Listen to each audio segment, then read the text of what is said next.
Hey folks, welcome back. This is our next rendition of Mythborn Live, and here I am, BJ Lakshman. I'm here to talk to you about Mythborn, all things that are happening, all things that are about to happen, and sort of bring you through the wonderful world that I hope some of you have started, and I hope all of you will be with me when we finish.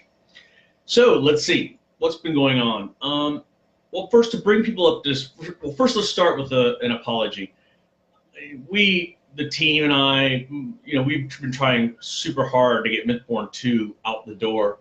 It's done. It's written. It's been edited. It's an amazing book. Unfortunately, we just ran into a problem that we couldn't control. Our fabulous, incredibly talented book artist, cover artist, ran into some issues that he had to deal with, and as a result, the cover got delayed. And as a result of that, everything sort of got put on hold. So he's working furiously now to just finish the cover to the standards that you come to sort of expect from the Mythborn books. And as soon as we have those covers ready, as soon as we have that cover ready, we'll put the book up and we'll have it ready for sale. My goal is to try and have it out I'm hoping by early next week. But in the meantime, we've gone ahead and put 6 chapters up as a PDF on our website. If you register today on the website, we'll email you the PDF of those first 6 chapters that hopefully, except for speed readers out there who I know can burn through 100-something pages in a day or two, we're hoping the rest of you, it'll carry you through the weekend, and you'll be able to pick up the book on Tuesday or Wednesday and be able to pick up right where you left off. So please accept our apologies for that. We are doing our best to get it out, and it has honestly been a situation where we just want everything to work out for our artist and his family, and we also want to try and get the book out to you guys, the fans. And so with a little patience, you'll hopefully see something great. So the other thing we got to talk about is, like I said, there's 6 chapters available.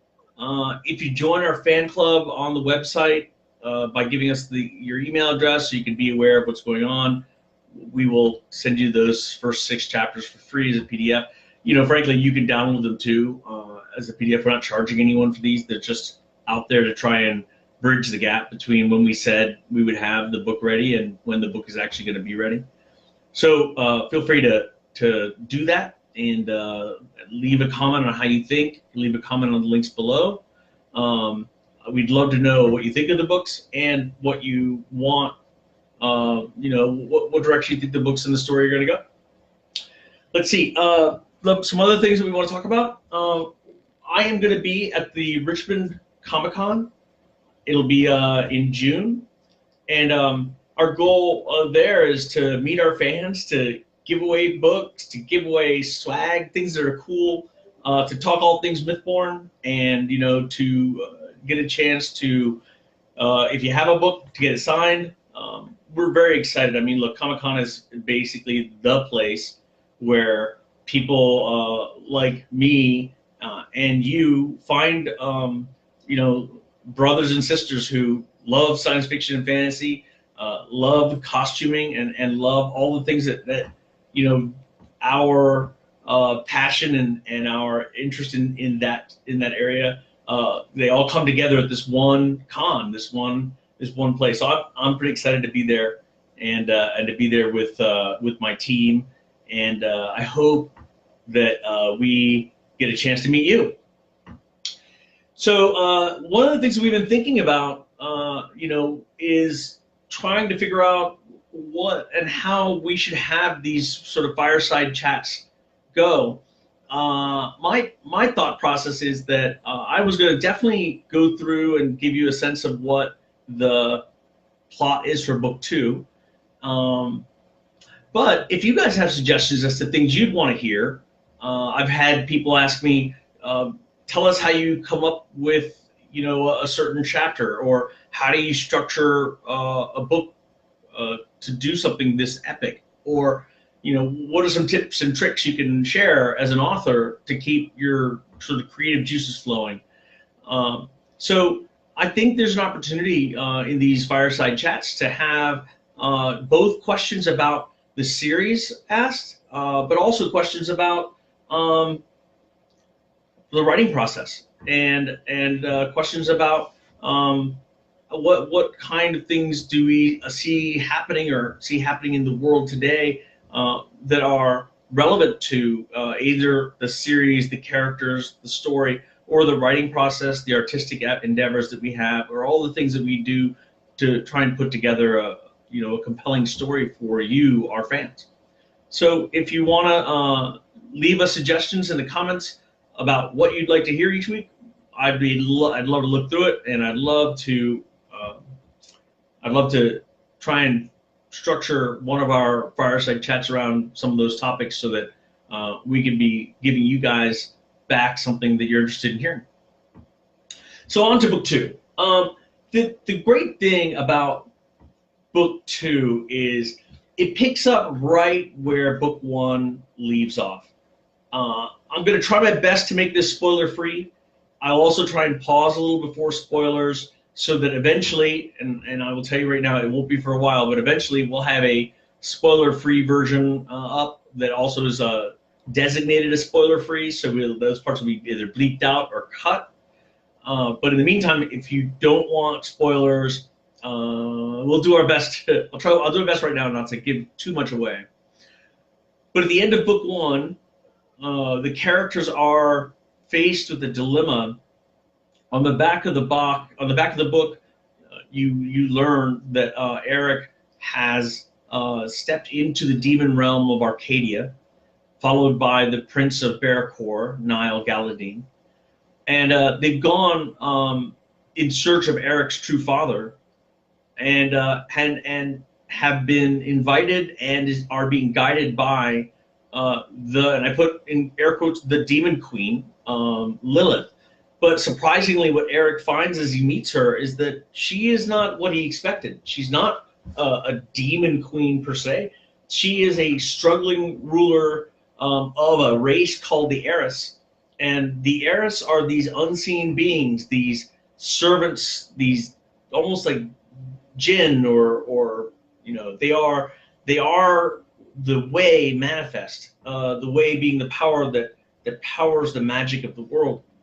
And forever, and as long as they've known, they have come into existence because of the whims of the people of Eden. And through those dreams and through those times of conflict, more Eris are born. The Eris take on shape based upon the will of the people of Eden and manifest themselves as potentially as gods and goddesses. This aspect of them would sound wonderful from the standpoint of just their power and their majesty and regal nature, but in reality, for her and for her people, it's a curse. They are brought to life by these dreams. They are sentient. At some point, they gain enough followers that they become sentient, and upon becoming sentient, yes, they appreciate the worship, and certainly they are to some extent built and honed by the dreams of the people of Eden. But deep down inside being sentient, they also end up getting a free will in which they want their own life. And as they gain friends and gain more attachments to the world of Arcadia, including in some cases children and in some cases families, like many of the old Roman myths that we've read here, as they gain these, brothers and sisters, and the people of Eden's whims change, so too do the gods' fates. So some of these gods lose their brothers and sisters. Some of these gods, lose their children to the faith of Eden. And this kind of uncertainty that overwhelms them is almost impossible for them to live under.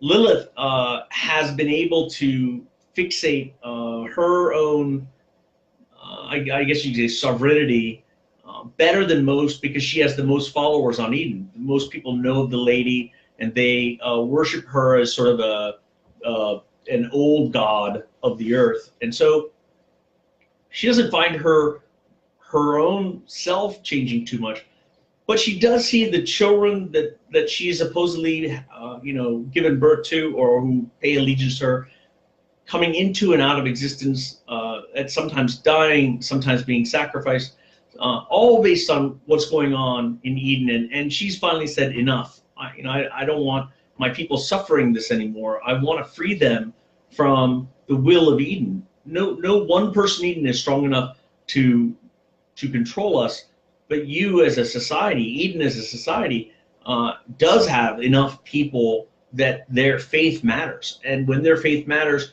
it changes the destiny of the gods. And so Arcadia is a place where these gods have, they have languished somewhat with the proverbial sword of Damocles suspended over each of their heads. Will today be the day when Eden turns against them? Will tomorrow? How long will they live? How long will their child live before one of the fates of Eden demand that child sacrifice, or demand that child be forgotten, or creates a sonnet or a ballad in which that child dies horribly, and as a result, that's what happens to the god in Arcadia. She has been waging this war against the people of Eden in an effort to try and free her own people. But as in most things, the way you go about something matters. And in her case, although she is able to invade and able to possess and able to kill, every time she does so, she actually strengthens people's faith in gods. She creates this bad feedback loop in which the wrath of the gods keeps them alive longer than they might have had she just let science take hold, or let whatever the process is that makes people lose their faith. So in a weird way, her own actions are creating a situation that she can't win. So stepping into this turmoil is Eric and Niall, and what they find is there has been conflict within Arcadia, as two sets of two groups are basically set against each other. One group, the Watchers, are led by Sovereign, and they are or they're relatively independent. And the second group, which are the Furies, are led by Lilith. The Furies and Lilith believe subjugation and possession is the way to alleviate themselves of the plight that they've been stuck under. If they possess enough people, their will go away, and they'll no longer affect the gods. And the gods will gain real bodies. They'll be able to leave Arcadia and walk the world again. One of the limitations the gods have is they can't exist for very long periods of time outside of Arcadia unless they have a body to possess. So that's the Furies. The Watchers, they believe they actually they actually follow a group called the Conclave, of which Sovereign used to be a part of. And the Conclave believes that ascension, which is the combining of an Eris lord with a human counterpart that has the affinity for magic, those two combined together will create a whole person, a person that has both sides of their abilities fully awakened. And in the ascension process, whatever was the sentience of the Eris seems to be lost. Only the human person is left to talk about their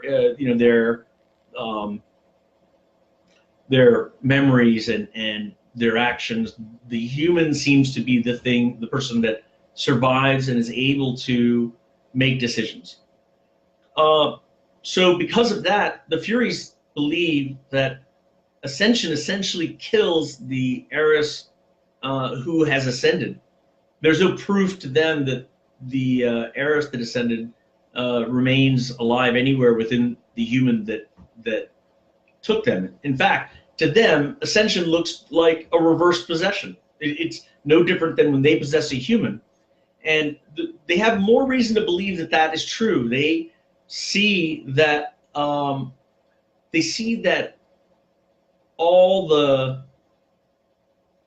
the heiress, all the people, when they're possessed by heiress, they die. Those people can't come back. They are gone, and their body is a shell now inhabited by an heiress intelligence. So they have no reason to believe that if the reverse were true, and the heiress were possessed by a human through ascension, that heiress would somehow survive the process. The Watchers, though, believe that the natural order of things, what was destined for this world, was for the colonists, the people of this world, and their heiress counterparts to be combined into one whole being that's been awakened. The thing that I think is really interesting about that is that here you have two sides of a coin. Each are left with enough facts to try and figure things out. They both come to very different conclusions. The Watchers believe that if they allow themselves to go through the process of ascension, that some part of them, whatever part it is that's important, survives the process and guides that human forevermore. And they also believe that their destiny was never to rule Eden. In fact, it is the destiny of the people of Eden to rule Eden, and they are tools to help them, or they are powers to help them, or they are ways in which these people can be helped to rule their world. So that's the basis of the conflict within Arcadia, but a new element has been thrown into it. We learned in book 1 that Valerius Galadine, the Archmage, who was the brother to the king 200 years ago during the Demon Wars, the last time the rift opened, we learned that he was pushed through the rift and thought to have died during that battle. The truth is that when he went through the rift, he managed to survive, and in this world he has become, much like an Eris Lord, he has become the I guess the embodiment of what Eden thinks of him. He's changed over the hundreds of years that have passed since the war. He now looks almost elven in a way, but white-skinned, bone white. He's bigger. He's got more power. He is a reflection of the Archmage that betrayed humanity to the demons. The belief that in Eden that he's in fact the person that betrayed them. And as a result, he is here in Arcadia, very much alive and very much still opposing Lilith and her, what he considers her demons. So he is a very powerful Archmage who has brought forth a whole race of new creatures he names elves, and these elves are immune. Although they are the product of the way and the birth, the way and magic. They are immune to magic. They are sort of like anti-magic shock troops, and his goal is to eradicate the Eris from the Arcadia side, and destroy Arcadia in any way he can. So there's quite a bit going on when Eric and Niall appear within the world, and what I think book 2 tries to do is to bring the reader new perspective on what they thought was sort of a very simple problem. I have found in writing, I found in reading, one of the things I enjoy most is when I'm convinced the bad guy is a bad guy, and then somewhere along the line, I start to see the writers or the cinematographers, they paint a picture that shows me the other side of the coin. They show me from the bad guy's point of view, what have things been like, and how, what's he trying to do essentially to or why is he doing what he's doing. And I think it's interesting. I've seen it done exceptionally well in the reverse order, when you see a good guy and then eventually you realize, he was probably a pretty bad guy at one point, right? So I'll tell you, like, for instance, in the Clint Eastwood movie, where he's a gunfighter, the most recent one, where he's going on a bounty, and William Money, right? And you just see him as a father. He's got 2 kids. He's going out with his friend, hoping to make a little extra cash on what he hopes is a quick, bounty, and it's not even. It's just taking someone in, or it's a slippery slope to. Okay, if we just kill this one guy, we'll get some money, and then I'll be out of debt, and the kids will be okay.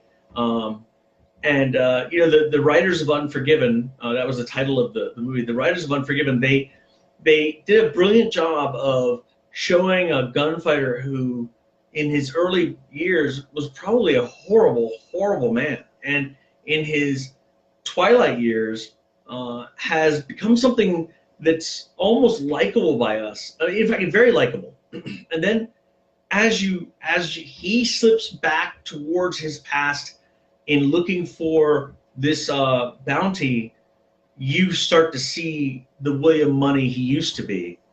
And although he, I think, doesn't slip quite, one could argue that at the very end he is William Money in heart and soul and spirit. That guy had never disappeared, when he kills the sheriff. But I thought the way they painted his character, and they showed rather than told this other side to the guy, it was very effective. And that's what I'm trying to do with Mythborn. Book 1 takes you through the traditional side of fantasy. There's this awful evil demon, and there's a gate, and they're going to take over the world, and what do we do? And 3 kids are going to be, heroes. Book 2 starts to delve into, well, maybe the person on the other side of the gate isn't so awful, and maybe, the gate isn't going to destroy the world, and maybe these kids aren't heroes. Maybe not all of them are heroes. And book 3 continues that sort of descent, like I said before, what makes someone become the bad guy. I don't think any single character in this book, they're necessarily directly evil. I think they have their own motivations, and sometimes their motivations force them to do things that you or I may choose not to do. But for the most part, you understand it. They're consistent. But when do they cross the line to become something that we hate, or that we think of as evil? And that's what that moment is what fascinates me. That's what I'm writing about, and that's what I hope book 2 starts to paint for you, and you enjoy that journey. Like I said, the books don't take you through what you're used to. They do introduce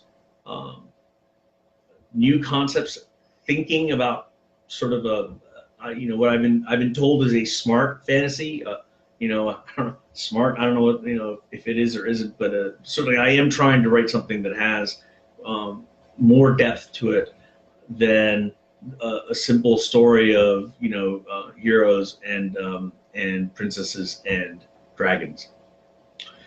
So, just to recap, please go to www.mythbornmedia.com. Have a chance to like the page. Follow us on Facebook. Follow me on Twitter. if you get a chance and you've read the book, or you started the book, or you finished the book, please post a review on Amazon. I'm not asking for a 5-star review. I'm not asking for a 1-star review. Just an honest review. The more that are out there, the better. I hope you liked it, but whatever you thought, I'd love to hear it. It makes me a better writer. I would love good reviews though. And like I said, sign up today. Sign up today, and you'll get 6 chapters emailed to you automatically. It's the least we can do from the standpoint of just having to make fans wait. Book 2 is awesome.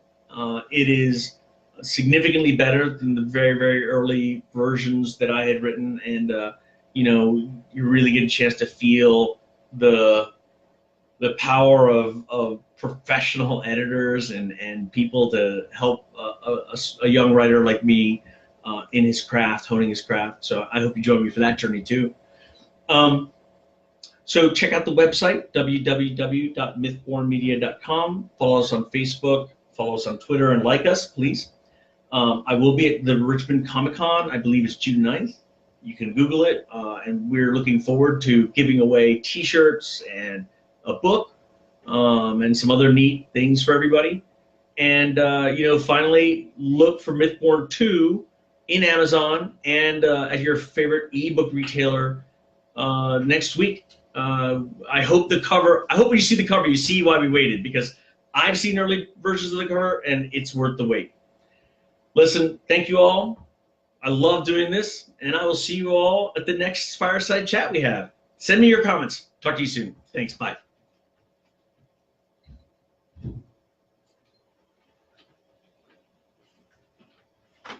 Okay, I mean...